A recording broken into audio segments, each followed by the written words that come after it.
Updates muna tayo sa magkasintahang sina Janine Gutierrez at Paolo Avellino or mas kilala sa tawag na Paunin.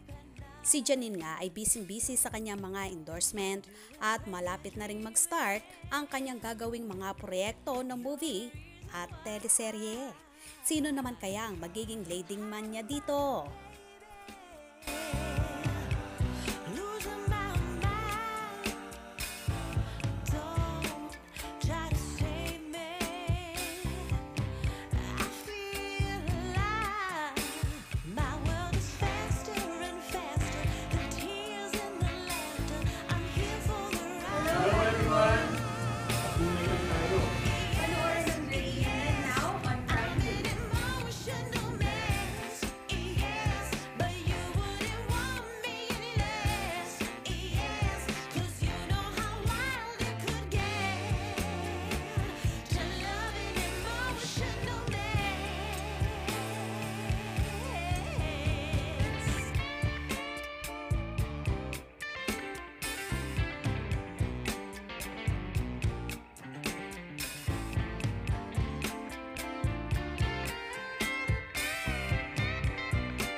While si Paolo Avellino naman ay nasa Milan, Italy pa rin kasama ang Asa family kung saan naging matagumpay ang kanilang naging show doon. Dinumog nga ng ating mga kababayan ang Kapamilya Stars.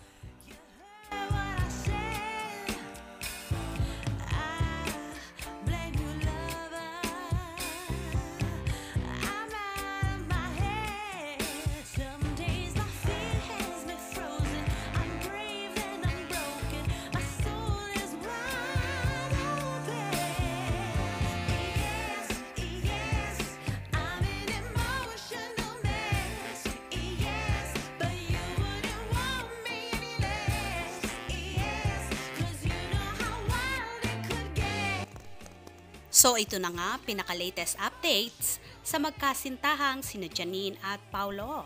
Sana soon naman ay makita natin silang magkasama kahit sandali lamang. Kaya naman tumutok at wag na wag pahuhuli sa mga maiinit na kaganapan, especially sa Paunin updates. Mga ka-scoop, anong inyong magiging reaction sa bidyong ito? Comment below.